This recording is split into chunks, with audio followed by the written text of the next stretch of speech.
Right here on them grades. You know, she said, if you give me $500 right now, you can have. I said, have what? She said, have her. And she put her down in the leaves. What? No, I would never sell my child. And she said, no, I don't need help. I just don't want the bastard. My child is my life. I never, ever hurt my baby. And I'm like, is she crazy? In March 2024, a woman walks into a police station with an 18-month-old girl and a shocking claim. The child's mother tried to sell her own baby, and when that didn't work, abandoned her entirely. But what sounds like an open and shut case takes a twisted turn when the mother accuses the woman of orchestrating a plot to steal her baby. The following report is based on official police records, and most of the footage has never been seen before until now. You know how they On get the down. afternoon of March 5th, 2024, a woman comes into the Palatka, Florida Police Department with an 18-month-old baby on her shoulder and an extraordinary story. To bring her some clothes, diapers over, but we didn't. I was gonna wipe her off, but we didn't want to wipe her off in case she had to take pictures of her because she's okay. Don't cry, sweetie. Because she don't deserve it. I'll come in there and I'll come sit with you.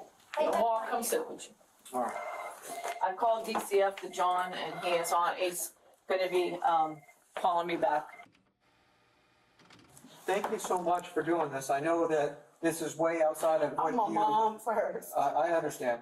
The woman is an employee at H&R Block, and she says she was getting ready to close last night when a client named Jessica came in with her baby daughter. Right. Both of them had no shoes on. Her and Jessica walked in, and she asked me could I give her a new Emerald card because her taxes had dropped, and she left it somewhere or something happened with it. So I got ready to put her stuff in, and I noticed the baby had took her diaper off, and she was like pointing at her private, like it was irritating her or something. So I was like, oh, maybe it's the diaper, you know, kids get irritated or whatever. And she was like, she's not gonna do that because I only have one diaper for her. So she put the diaper back on her, and it wouldn't, you know how the sticky side of the diaper, it wouldn't stick no more.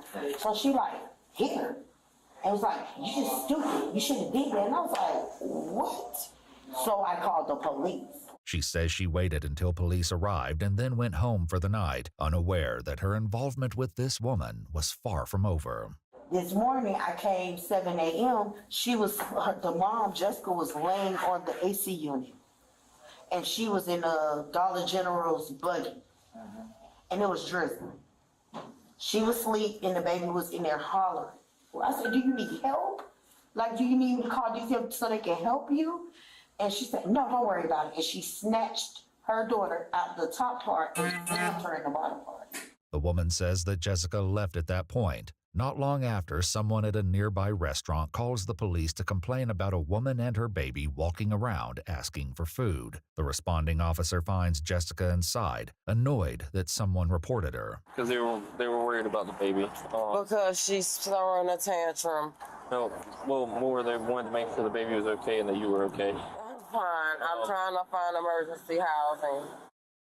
So what's the situation? What are you going through right now? I'm going through a lot. Like as far as housing, why are you looking for emergency housing? Because I had a boyfriend who used to beat the out of me and I don't want it around my kid. If you can please help me in any way. Well, okay, so I've got our victim's advocate coming out. She's gonna talk to you. She's gonna bring some stuff for the baby. Right. Where? She'll be coming over here. You know, just because the baby cries doesn't mean that they're in trouble. No. I'm sure you have kids. I do. I have a son and a stepdaughter. I can't even believe this. Is that rescue for my child? No. They're going to a different call. The victim's advocate arrives with her assistants, but Jessica is wary of their motives. Really, y'all making me feel great. Oh, no. This is the victim's advocate that I told you I had come. No, y'all really making me feel great. I got 4 y'all. No. We have a bunch of stuff for you and the baby.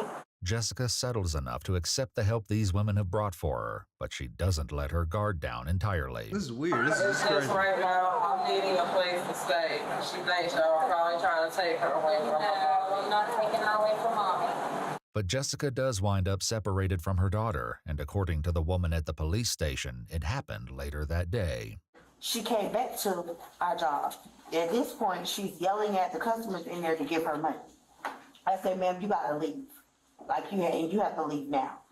She said, oh, I'm not leaving. And then took her in the bathroom. When she left out of there, I called the police. And she literally pushed the buggy in the road and laughed about it. And then hurry up and grabbed it. And I'm like, is she crazy?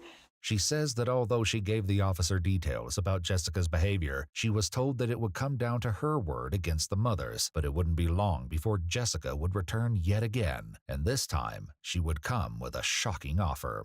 She came back. I see her walking back towards our job, and she said, come here, because I trust you, come here. So I'm like, oh my God. I asked two of my coworkers to walk out with me because I don't know what's in somebody's mind. And as I walked over there, she said, if you give me $500 right now, you can have it. I said, have what? She said, have her. And she put her down in the leaves. And I said, are you serious? At this time, the baby got up and she was getting ready to walk in the road. And I grabbed the baby and I picked her up and I said, I'm not giving you no money. She said, well, just have her because it's just too much for me. The woman's account nearly defies belief, but when the police speak to Jessica a couple of days later, they hear a story that could turn the entire case upside down. Let's hear us that. So I went and filed my taxes at H&R Block. While I was there, one of the members of my church filed my taxes for me. She asked me if she could keep my daughter overnight. She said she wanted to buy her some clothes. She know I just got out of abusive marriage, and I'm trying to get back on my feet. And this was Monday or Tuesday? No, she's only been gone for 2 days. Only 2 days. Okay. Well, today is Thursday, so I would make it, what, Tuesday night? Tuesday night, you tell me like approximately what time? About 7. 7 o'clock? Yeah. 7 p.m.? Yeah, 7 p.m. Okay. Jessica says that although she was reluctant at first, she ultimately agreed to hand her daughter over for the night. I allowed her to take Gigi, and about an hour after that, I got a knock at the door from the police saying that I was banned from H&R Block. So I sent a text message, and I said, if you not produce my child, I'm going to call the police.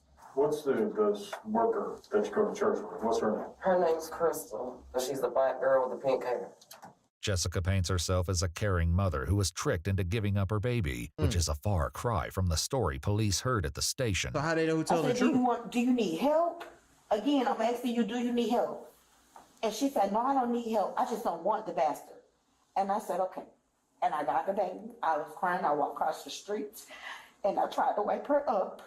And I put her in my car and I told her she is going to be okay. This should not go on with the child. You don't remember having a conversation about trying to sell Giovanni? What? I'm just No. No. Okay. I would never sell my child. Okay. No. I can't even believe that was even stated.